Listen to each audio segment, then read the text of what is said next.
কতদিন থেকে নর মাংস আহার করিনি, নরের গন্ধ পেয়েছি, মানবের গন্ধ, তাই বাঘটি কত লালায়িত। যেই প্রভু হরিনাম গেয়ে বনে পদার্পণ করলেন, অমনি শুয়ে থাকা বাঘটির ওপরে চরণ কমলের স্পর্শ হলো। প্রভুর চরণ কমলের স্পর্শ পেয়ে পরশমণির পরশ পেয়ে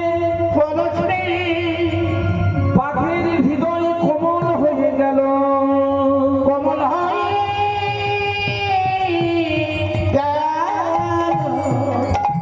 বাঘের সজাগ স্বভাব, হিংস্র স্বভাব পশুসুদ্ধ দূরীভূত হলো, আক্রমণাত্মক ভাবে দূরীভূত হলো।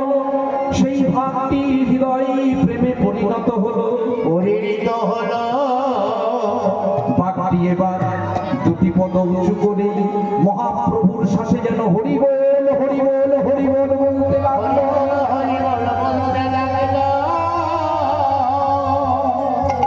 প্রভু বলো তুমি কে? আমি এতদিন কত নরের স্পর্শ পেয়েছি, কত মানবের স্পর্শ পেয়েছি, এমনটি তো কোনোদিন হয়নি। তুমি কে সত্যি করে বলো। তোমার ছোঁয়া লেগে আমার হিংস্র স্বভাব ভুলে গেলাম, তোমার ছোঁয়া লেগে আমার পশুত্ব দূরীভূত হলো, আমার পাষাণ হৃদয় গলে গেল। বদনে হরি বল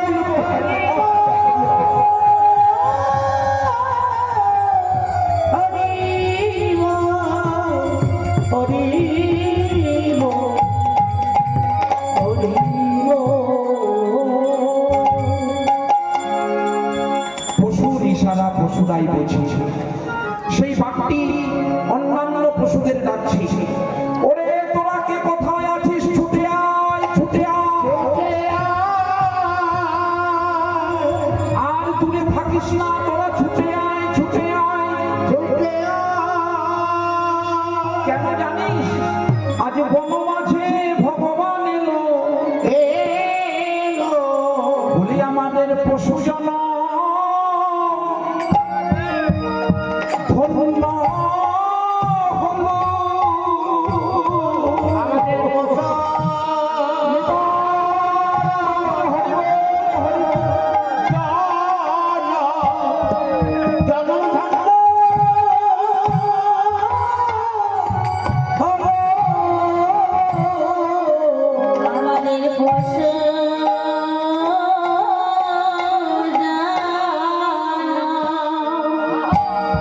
জানাম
আমরা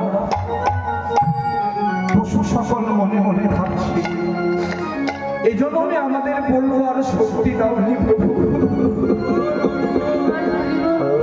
এই পশুর জন্য আমি আমাদের বলবো আর শক্তি দাওনি, তাই না বলাতেই তোমার এত দয়া, না জানি তোমায় ডাকতে পারলে আরো কত দয়া হতো।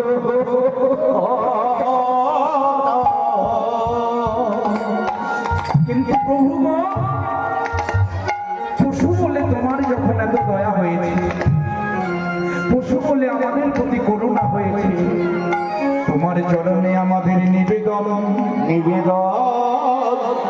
আমরা না ডাকিতেই তুমি যেমনি দেখা দিলে এমনি আরেকদিন এসে দেখা দেবে। কবে জানো? যেদিন আমাদের প্রাণ পাখি